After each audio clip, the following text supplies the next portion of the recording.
अब आगे के श्लोक क्रमांक 7 से लेकर 12 तक जो दुर्योधन है अब अपनी सेना के विषय में कहता है। तो दुर्योधन कह रहा है, अस्माकं तु विशिष्टा ते तान्निबोध द्विजोत्तमा नायका मम सैन्य से संज्ञार्थ ताम्रवीर। हे द्विजोत्तम, हमारे पक्ष में भी जो मुख्य हैं उन पर ध्यान दीजिए। आपको याद दिलाने के लिए मेरी सेना के नायक हैं उनको मैं कहता हूँ। तो दुर्योधन ने पहले तो ये कहा कि पांडवों में कौन कौन से नायक थे। अब वो कह रहा है कि अपनी ओर कौन कौन से नायक हैं। तो पहले वह एनालिसिस कर रहा है कि शत्रु पक्ष में क्या विशेषता है, और फिर वो एनालिसिस कर रहा है कि हमारे पास कौन कौन से एसेट्स। तो आप कोई भी जंग जब लड़ते हो तब आप ना केवल शत्रु पक्ष के बारे में सोचते हो, आप ये भी देखते हो कि आपके पास क्या क्या एसेट्स हैं।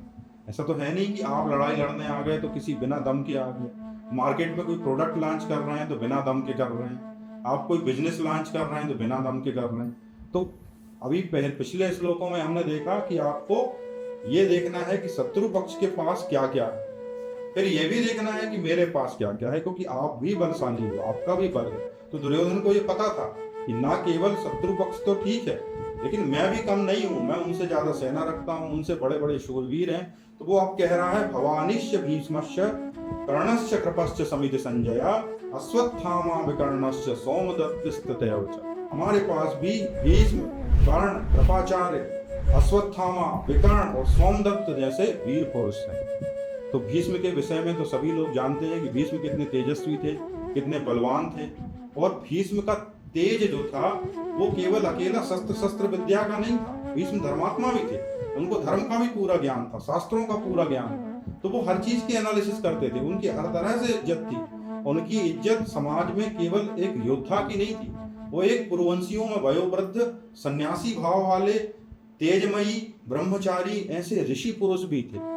तो ये चीज दुर्योधन जानता था कि हमारा जो पूरा पुरवंश है वो भीष्म के द्वारा सुरक्षित है। वो ये भी जानता था कि भीष्म में इतना बल है कि वो एक बार ही युद्ध करके समाप्त कर सकते, यदि वो पूरी तरह ठान लें तो अकेले ही युद्ध खत्म कर सकते। उसके बाद वो कह रहा कर्ण को भी वह कम शक्तिशाली नहीं मानता था। वो कहता था या सोचता था कर्ण अकेले में क्षमता है कि वह पूरी पांडव सेना को नष्ट कर सके, उसकी अकेले का इतना सामर्थ्य। तो हमारी सेना में भीष्म है, कर्ण है, कृपाचार्य है और अश्वत्थामा और कृपाचार्य, ये दोनों तो चिरंजीवी माने जाते हैं। चिरंजीवी मतलब जिनका कभी वध ही नहीं होगा, जो जिंदा ही रहेंगे, चिरंजीव। और अश्वत्थामा ने सारी शिक्षा दीक्षा द्रोण से ही पाई थी। अश्वत्थामा उतना ही वीर पुरुष था, वो किसी से कम नहीं था। कृपाचार्य, विकर्ण और सोमदत्त।